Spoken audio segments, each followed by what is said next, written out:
guys, welcome back to my channel. My name's Ariella. If you're new, I make videos about medical school and my life as a second-year medical student. Technically, I'm in the summer between my first and second year right now. If you guys haven't already, I do currently have an open giveaway on my channel for a copy of First Aid for the USMLE Step 1. It is the holy grail of USMLE texts, so if you haven't entered yet, I would highly recommend. I'm going to choose a winner on July 11th, so this will be the last reminder to enter that giveaway. Head over to this video where I talk about my medical school budget in order to see the rules to enter. Okay, with that out of the way, I'm going to talk today about essentials for medical school, or things that you should be bringing to your first year of medical school.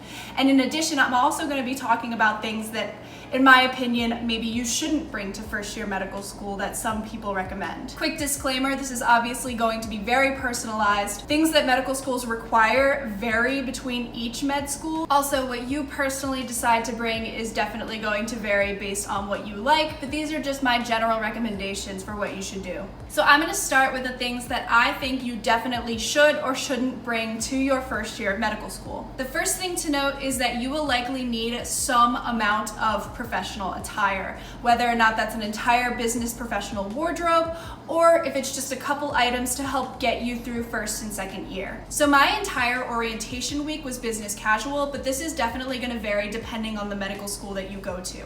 Other than the orientation week and some events on campus, my school doesn't require us to wear business attire, but there are some medical schools out there that do require you to be in business attire whenever you're on campus. Personally, I brought a week's worth because we had 1 week of orientation in business attire, but at the minimum, I think you should probably bring 2 sets of business attire. The first being something very professional, something similar to what you did your interview for your medical school in, and then the second would be something a little bit more business casual, something very comfortable that you can move around in, and make sure that any top that you're wearing is going to fit well underneath a white coat. And the reason I say that is because you are probably going to need attire for doing your standardized patients. That's pretty common among medical schools. I think most med schools have standardized patient encounters, and when you do those, you are usually dressed up in business professional clothing. It'll be a lot easier if you pick something that's very functional and that you can move around easier in, because you're going to be doing a lot of different maneuvering and things during those standardized patient encounters, especially during things like the neuro exam and the musculoskeletal exam. Those require you to move around a lot. These will also be useful on rotations as well, when I think most people start to build their true business professional wardrobe, because a lot of that requires you to be wearing business clothes every day, unless you're doing something like a surgical rotation or surgical specialty, in which case I think most people just wear scrubs. Speaking of scrubs, I would bring 1 pair just in case. They're a really nice thing to wear when you're shadowing, or like I said, when you're doing those surgical specialties, and I use them when I'm doing student-run clinics and things like that. They're definitely the most functional, comfortable, and easy to move around in piece of clothing in terms of things that I would wear under my white coat. Especially if you have a anatomy lab, I would get a cheap pair of scrubs that you're ready to throw away at the end of the year, because those are going to be gnarly by the time you finish your dissections. Other than this, my wardrobe mainly consists of comfortable clothes and athletic clothes. So you don't really need to get too into it, but that's just something to be aware of, that you might need those different clothing items for different functions. I also have just a couple outfits if I want to do something fancy or if I want to go out with my friends, but like I said, the majority of my closet is all comfortable things that I like to study in. So this, again, might be different for your medical school, but my medical school required that we have a personal laptop. As you can see right over there, I tend to use MacBooks. So this is the 16-inch MacBook Pro from this past year. I really love it. I find that it has like the massive screen that I've always been looking for, and it's not too heavy, so I don't mind carrying it around to school. Everything that we've needed to download onto our computers is compatible with Mac and Windows and Linux, if that's what you use. So I wouldn't worry about compatibility when you're choosing a computer. Just pick what you like to use. Personally, my family has always used Apple products, and we have a lot of different Apple products, so I like the functionality between the different Apple products. But of course, if that's too expensive and outside of your budget, don't go for the Apple products and pick whatever's gonna work for you. So I'm gonna go ahead and call first aid an essential for at least second year of medical school, if not first year of medical school, especially when you get to those systems-based courses. Again, quick reminder, I'm doing a giveaway of this exact book, so if you need it, enter the giveaway. This is super useful for taking the information that you're learning in class and deciding whether or not it's boards relevant, and then also supplementing the information that you get in class if for some reason your school skips over something that's highly tested on the USMLE and COMLEX, which I think is probably pretty uncommon. Most schools do a good job of actually taking the information that's on USMLE and discussing it, but sometimes they also include things that are maybe relevant to the university or relevant to whatever professor is teaching, or clinically relevant but maybe not highly tested on the USMLE. And so using first aid as a secondary resource in order to tell what I really need to study to get a good grade on USMLE Step 1 and COMLEX Level 1, because they do have a COMLEX version that covers all the OMM content, I would say that's the most useful way to use first aid for me. And then on top of that, you can supplement with other boards materials in order to learn the information more in depth, because first aid is very surface level. I also use first aid as a reminder or a refresher if I've learned something already through those secondary boards resources, but it's been a while and I just need a little bit of a reminder on what the topic is. So I use it in that way as well. So on the topic of boards resources, I highly recommend that you do not buy any before you get to medical school, and I will tell you why. So if you pay before you get to school, you will likely be paying full price, but sometimes once you get into medical school, there are class discounts for large amounts. There are class accesses, or maybe your university will actually pay for access for these materials without you having to spend your loan money on them. Additionally, if you don't really want those resources, sometimes students at your school will make reference sheets from those resources that might be easier for you to use in general and refresh your mind with, especially if you don't want to fork over the big bucks for those huge programs and functions. There are definitely some that I think are worth it, because at the end of the day, if you don't buy the full version, or if you use a secondary resource that somebody else is using, there may be things that they've decided aren't as important, so they didn't include in their personal resources. And also you're losing the functionality of things like quiz questions and reviews at the end of modules from Boards and Beyond and Sketchy. So that's just something to keep in mind. I'm not going to tell you which ones that you definitely need to buy and which ones that you don't, because at the end of the day, that's very personal. But I recommend at least waiting until you get to med school, so that way you don't spend any extra money unnecessarily. While we're on the topic of things that you shouldn't buy, I also recommend that you do not buy any equipment until you get to school. Personally, I was going to buy my own stethoscope and get it engraved and everything and just fork over the $200 for that expensive piece of equipment, but my medical school ended up giving us one for free, and I had no idea that we were getting one for free, so I was very thankful that I didn't end up spending the money on it.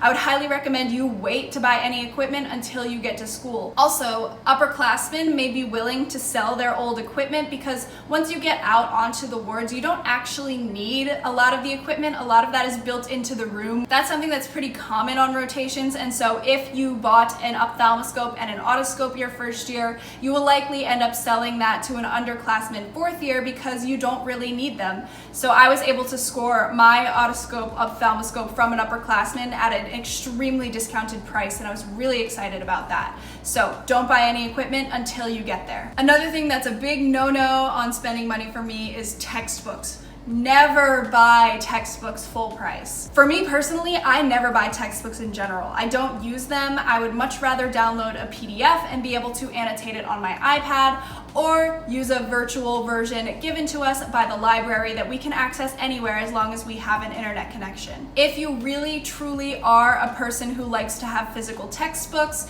I would highly recommend waiting and seeing again if there's another upperclassman who's willing to sell theirs, because chances are they won't need it anymore and they'll give it to you for a super cheap price compared to the highly marked up prices that these textbooks can be. And the problem with buying textbooks in medical school is that for any given course, you may have 20 different textbooks, and that's thousands and thousands of dollars if you wanted to buy each of those full price. So I would recommend spending money on your board's review resources, things like Pathoma and First Aid, any of those physical books, and then save the textbooks for a virtual or a hand-me-down option. Also, I don't know if this is true because, like I said, I use entirely virtual textbooks, but I'm sure that your medical school library would probably carry physical versions of that book as well that you could go into the library and use while you're there. So the last essential for me that kind of teeters on the edge of absolutely I need this and optional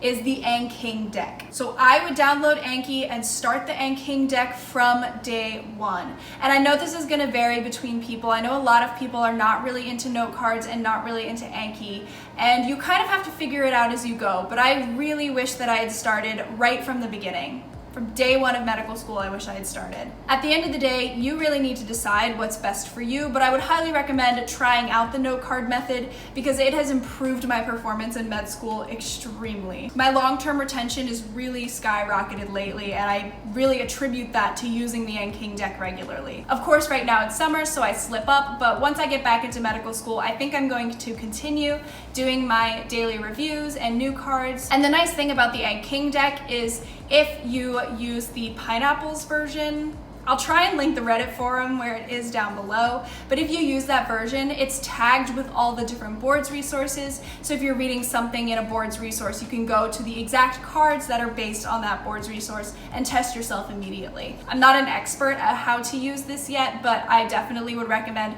checking out how other people use Anki before you start medical school or during medical school. It can be a really great resource for studying for long-term retention. So now I'm just gonna move on to two optional things and then we'll be done. These are things that I recommend, but I understand that it's not everyone's cup of tea, and so I wanted to make that distinction between like super important and just kind of optional here. So I've talked about the benefit of having a tablet a lot. And I know that it's not for everyone. A lot of people prefer more traditional methods of learning with notebooks and textbooks. For me personally, when I discovered using a tablet for school in senior year of college, my performance became so much better. And it wasn't like I was a bad student before. I find it extremely useful, and it has really just made me a more organized and better student. Of course, with that being said, an iPad or like a Windows tablet or anything like that is not an essential for medical school. You don't absolutely need it to survive. Plenty of people have graduated med school and done stellar without it, so I'm not saying that you absolutely need to have one. But if you are looking into getting one and you want an iPad in particular, because I know a lot about buying iPads, I would look into older generations or refurbished options on Apple's website, because those are going to be certified, working by Apple, but they're at a seriously discounted price. And especially since this new iPad has come out and the keyboard that kind of holds the iPad up on a stand, I'll insert a picture of it so you can see, that is not really conducive to taking notes at all. It's really hard to use that for taking notes. So I would recommend going a generation down and using something like this. If you want the actual Apple keyboard, you can fold it into the typing version, and then you can also fold the keyboard behind and use it to take notes. And I think that's a better option than the newer iPad for me personally. Yeah, again, sorry to harp on this, but it's totally optional. You don't need to have a tablet to do well, but I just find that it organizes my life really well. I can keep it in my backpack with my laptop, and both of those together are definitely not too heavy to carry around.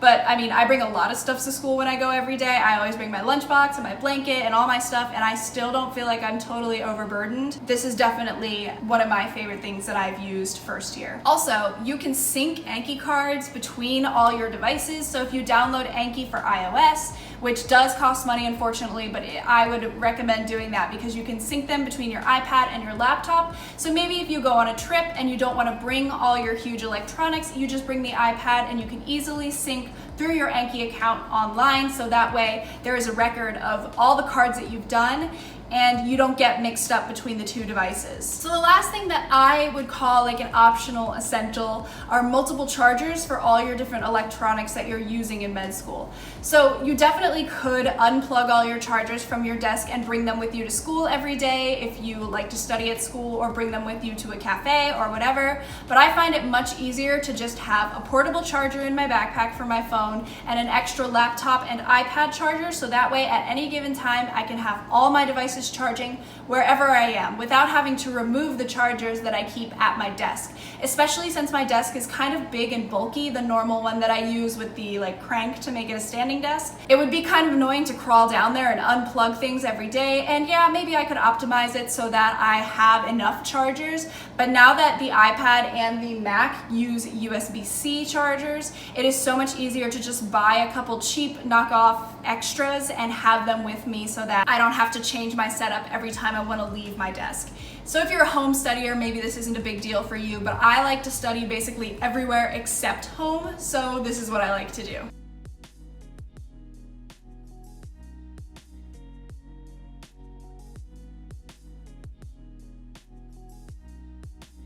Alright guys, so those are my essentials for first year medical school. If you have questions on things that you think you might need to bring, definitely let me know down below, and I'd love to chat with you and tell you my opinion on whether or not I brought those things and use them regularly.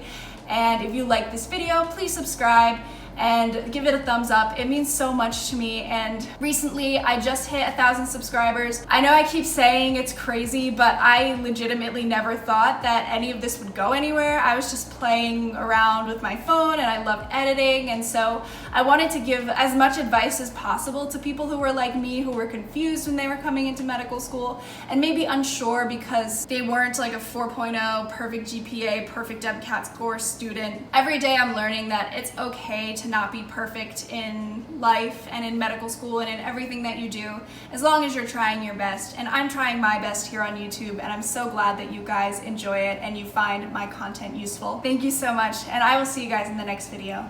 Bye.